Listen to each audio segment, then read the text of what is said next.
जय हिंद, भारत माता की जय। जैसा कि हम जानते हैं कि अभी हमने अपने पिछले 5 पॉलिटी के लेक्चर कंप्लीट कर लिए हैं और उन्हीं 5 पॉलिटी के लेक्चर्स में जितने भी टॉपिक हमने अभी तक कवर किए हैं उस टॉपिक पर आधारित हम लगभग 50 एमसीक्यू सॉल्व करेंगे, जो कि हमारे क्यूटी इस क्यूटी से तो आप लोग परिचित होंगे भली भांति।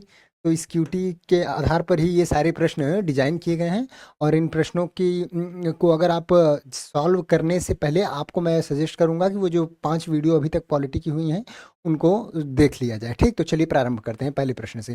तो पहला प्रश्न हमारा किसे भारत में सुप्रीम कोर्ट की स्थापना पहली बार किस अधिनियम के माध्यम से हुई थी? तो वो 1773 के रेगुलेटिंग एक्ट के अधिनियम के माध्यम से हुई थी। ठीक, अगले प्रश्न की बात करें तो किस अधिनियम ने बंगाल में गवर्नर जनरल को भारत का गवर्नर जनरल बनाया? तो वो हमारा था 1833 का अधिनियम। विलियम बेंटिक पहले भारत के गवर्नर जनरल के रूप में बने थे। ठीक, आगे बढ़ते हैं। बोर्ड ऑफ कंट्रोल और बोर्ड ऑफ डायरेक्टर को किस अधिनियम के द्वारा समाप्त कर दिया गया था? ठीक, which act abolishes the board of control and the board of directors? तो वो था हमारा 1858 के अधिनियम में दोनों को अबॉलिश कर दिया गया था। ठीक, और वहां से वायसराय का पद सृजित किया गया था। ठीक, भारत में प्रत्यक्ष चुनाव की शुरुआत किस अधिनियम से मानी जाती है? तो वो 1919 के अधिनियम से। अप्रत्यक्ष पूछेगा तो 1909। ठीक, आगे चलते हैं। सांप्रदायिक प्रतिनिधित्व की शुरुआत किस अधिनियम में हुई? तो जो हमारा कम्युनल रिप्रेजेंटेशन हुआ था 1919 से प्रारंभ हुआ था। इसे मॉर्ले मिंटो रिफॉर्म के नाम से भी जानते हैं और इसका मॉर्ले को सांप्रदायिकता का जनक भी कहते हैं। ठीक, केंद्र में द्विसदनीय विधानमंडल पहली बार कब आया? तो वो 1919 के अधिनियम में आया, केंद्र में द्विसदनीय विधानमंडल का। ठीक, और जो प्रांतों में द्वैध शासन की शुरुआत किस अधिनियम से मानी जाती है? ये भी 1919। प्रांतों में द्वैध शासन की शुरुआत 1919 का। डायरकी समाप्त कर प्रांतीय स्वायत्तता कब दी गई? यानी कि ये जो द्वैध शासन था इसको समाप्त कर प्रांतीय स्वायत्तता कब दी गई? Provincial autonomy replaced by dyarchy in which act? वो था हमारा 1935 में। चलिए आगे बढ़ते हैं। आरबीआई की स्थापना कब हुई? 1935 के अधिनियम के तहत की गई थी। ये फेडरल कोर्ट की स्थापना ये 1937 में की गई थी। चलिए आगे बढ़ते हैं। Who first propose the idea of the constitution? संविधान का जो आइडिया है, विचार है, उन्होंने सबसे पहले किसने प्रपोज किया था? तो एम एन रॉय ने किया था। संविधान सभा का गठन किस मिशन से हुआ था? तो वो हुआ था कैबिनेट मिशन प्लान 1946 में। ठीक, और प्रारंभ में संविधान सभा में कितने सदस्य थे? प्रारंभ में पूरे इसमें 389 सदस्य थे। ठीक, पहली बैठक की अध्यक्षता किसने की थी? तो पहली बैठक की अध्यक्षता ये जो हमारे अस्थायी अध्यक्ष थे डॉक्टर सच्चिदानंद सिन्हा, उन्होंने की थी। संविधान सभा में अस्थायी अध्यक्ष कौन थे? डॉक्टर राजेंद्र प्रसाद जी थे। और ऑब्जेक्टिव रेजोल्यूशन उद्देश्य प्रस्ताव किसने इसको किया था? वो तो ऑब्जेक्टिव रेजोल्यूशन नेहरू जी ने किया था। ठीक, संवैधानिक सलाहकार कौन थे? संवैधानिक सलाहकार हमारे BN राव जी थे। अगला प्रश्न है प्रारूप समिति का गठन कब हुआ? प्रारूप समिति जो हमारी ड्राफ्टिंग कमेटी थी उसका जो हमारा गठन हुआ था 29 अगस्त 1947 को हुआ था। ठीक, आगे चलते हैं। ड्राफ्टिंग कमेटी के अध्यक्ष कौन थे? ड्राफ्टिंग कमेटी के अंदर भीमराव अंबेडकर जी थे। राष्ट्रीय ध्वज कब अपनाया गया? राष्ट्रीय ध्वज हमारा 22 जुलाई 1947 को। इसके जो जो प्रस्तावक थे वो थे पंडित गोविंद मालवीय और निर्मित किया था पिंगली वेंकैया ने। ठीक, एकल नागरिकता की अवधारणा कहाँ से ली गई है? एकल नागरिकता की अवधारणा ब्रिटेन से ली गई है। फर्स्ट पोस्ट पार्ट सिस्टम यहीं से लिया गया है। और क्या लिया गया है यहाँ से? वेस्टमिंस्टर मॉडल ऑफ गवर्नमेंट यहाँ से लिया गया है। मौलिक अधिकार किस देश से लिए गए? वो यूएस के बिल ऑफ राइट से प्रभावित हैं। ठीक, आगे बढ़ते हैं। नीति निर्देशक तत्व किस देश से लिए गए हैं? नीति निर्देशक तत्व DPSP are taken from which country? तो वो नीति निर्देशक जो तत्व हैं वो हमारे लिए गए हैं आयरलैंड के संविधान से। ठीक, तो समवर्ती सूची कहाँ से ली गई है? समवर्ती concurrent list is taken from. Concurrent list हमारा कहाँ से लिया गया है? ये ऑस्ट्रेलिया के संविधान से लिया गया है। आगे बढ़ते हैं। आपातकाल में अधिकारों को निलंबन की अवधारणा कहाँ से ली गई है? वो जर्मनी से ली गई है। संविधान संशोधन प्रक्रिया किस देश से ली गई है? वो साउथ अफ्रीका से ली गई है। आर्टिकल 368 जो कि संवैधानिक संशोधन संबंधित है। मौलिक कर्तव्य कहाँ से लिए गए हैं? जो मौलिक कर्तव्य फंडामेंटल ड्यूटीज हैं वो USSR के संविधान से लिए हैं। 51A के अंतर्गत हमारे इन मौलिक कर्तव्यों का वर्णन है। आगे क्या है? गणतंत्र की अवधारणा कहाँ से ली गई है? Republic concept is taken from. जो गणतंत्र की अवधारणा है वो फ्रांस से ली गई है। Procedure established by law Japan से लिया गया है। प्रोसीजर इस्टेब्लिश्ड बाई लॉ को जापान से लिया गया है। अगला है सशक्त केंद्र वाली संघीय व्यवस्था। सशक्त केंद्र यानी कि फेडरेशन विद स्ट्रॉन्ग सेंटर कहाँ से लिया गया है? वो हमारा कनाडा से लिया गया है, जिसे क्वासी फेडरल कह रहे हैं, केसी वेयर।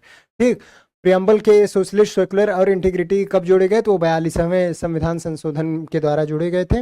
संविधान की कुंजी किसे कहा जाता है? संविधान की कुंजी हमारा कहा जाता है प्रियम्बल को, ठीक, प्रियम्बल को कहा जाता है संविधान की कुंजी। भारतीय संविधान की प्रकृति कैसी है? तो उसका नेचर बताना है, nature of Indian constitution, purely federal, purely unitary, federal in structure, unitary in spirit. तो जो हमारा नाइदर, तो इसका ऑप्शन होगा सी, ऑप्शन सी होगा फेडरल इन स्ट्रक्चर, यानी कि जो हमारा वो स्ट्रक्चर है वो फेडरल है, और जो स्पिरिट है उसकी मतलब आत्मिक रूप से जो है वो केंद्र की तरफ झुका हुआ है, ठीक। तो मूल संविधान में कितने अनुच्छेद थे? मूल संविधान में हमारे 395 अनुच्छेद थे। मूल संविधान में कुल अनुसूचियां कितनी थी? मूल संविधान में 8 अनुसूचियां थी। वर्तमान में अनुसूचियों की संख्या कितनी है? 12 है। और कौन कौन से संशोधन से जोड़ा गया, जल्दी कमेंट में बता दीजिए आप लोग। प्रस्तावना में कितने प्रकार के न्याय की बात कही गई? 3 प्रकार के, सामाजिक, राजनीतिक एवं आर्थिक न्याय की बात की गई। 8वीं अनुसूची में भाषाओं की संख्या कितनी है? 22 भाषाएं हैं। कौन कौन सी? कश्मीरी, सिंधी, पंजाबी, हिंदी, बांग्ला, उड़िया, असमिया, गुजराती, मराठी, कन्नड़, तेलुगु, तमिल, मलयालम, उर्दू, संस्कृत, नेपाली, मणिपुर, कोकड़ी, बोडो, डोगरी, मैथिली, संथाली। 10वीं अनुसूची में किससे संबंधित है? 10वीं जो अनुसूची है हमारी दल बदल, एंटी डिफेक्शन लॉ, 52वां संविधान संशोधन के माध्यम से जोड़ा गया था। 9वीं अनुसूची पहले संविधान संशोधन के माध्यम से जोड़ी गई थी, ठीक। और जो हमारी 11वीं थी वो 73वें, और जो 12वीं थी वो 74वें संविधान संशोधन, ठीक। वयस्क मताधिकार किस अनुच्छेद से संबंधित है? यूनिवर्सल एडल्ट फ्रेंचाइज, आर्टिकल 326 से, ठीक। नगर पालिकाओं को संवैधानिक दर्जा किस संशोधन के द्वारा दिया गया? तो वो था हमारा नगर पालिकाएं 74वें संविधान संशोधन 1992 में। संविधान पर हस्ताक्षर करने वाले सदस्यों की संख्या 284 थी, ठीक। संविधान सभा में महिला सदस्यों की संख्या कितनी थी? महिला सदस्यों की संख्या थी 15, जिसमें से कि 8 लोगों ने हस्ताक्षर किया था संविधान पर। संविधान सभा में भाग न लेने वाला राज्य कौन सा था? वो हैदराबाद था। संविधान सभा का अंतिम सत्र कब हुआ? जो अंतिम सत्र कब हुआ? वो 24 जनवरी 1950 को हुआ, ठीक। और जो अगला प्रश्न है, संविधान निर्माण में खर्च की गई राशि कितना था? 64 लाख। और लगभग 60 देशों के संविधानों को अध्ययन करके निर्मित किया गया था। संविधान को मैग्ना कार्टा किस भाग कहा जाता है? तो पार्ट 3 फंडामेंटल राइट्स को भारतीय संविधान का मैग्ना कार्टा कहा जाता है। भारतीय संविधान को लॉयर्स पैराडाइज किसने कहा था? आइवर जेनिंग्स ने कहा था। लॉयर्स पैराडाइज का मतलब ये है कि वकीलों के लिए स्वर्ग है ये संविधान, क्योंकि वकील क्या करते हैं, लूप होल निकाल निकाल के नए नए केस बनाते रहते हैं, तो इसलिए लॉयर्स पैराडाइज का उन्होंने आलोचना की थी। और बताएं तो हम भी प्रयागराज से वकीलों की कम्युनिटी से आते हैं। भारत एक धर्मनिरपेक्ष देश है, इसका अर्थ है India is a secular state. इसका क्या मतलब? इसका मतलब only one religion is followed, state has its own religion, state treats all religion equally, religion is band. तो ऐसा कुछ नहीं है, ये भी गलत है, ये भी गलत है। सी ऑप्शन सही है, क्योंकि जो स्टेट है treats all the religion equally, ठीक। आगे बढ़।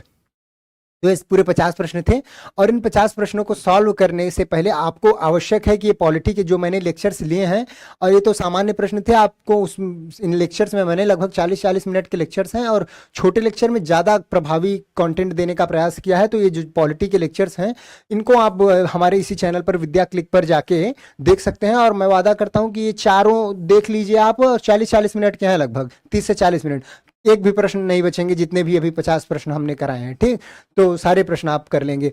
फिर उसके बाद एक जो महत्वपूर्ण ये वाली वीडियो है, इसमें आप मैंने जो अभी टीसीएस और इक्विटी का जीएस की तुलना की है कि किस तरीके से विश्लेषण के माध्यम से, कि किस तरीके से प्रश्नों की प्रकृति बदली है, और उस तरीके से आपको अपने प्रश्नों को सॉल्व करने की किस तरीके से एबिलिटी को डेवलप करना है, उसके लिए आपको इस एनालिसिस को देखना जरूरी है। यदि आप अपने 2026 में आप अपने सिलेक्शन को इंश्योर करना चाहते हैं, तो निश्चित ही इस विश्लेषण को देखें, क्योंकि इसके बाद आपके जीएस को अप्रोच करने का जो तरीका है ना, वो पूरा डिफरेंटली चेंज होने वाला है, ठीक।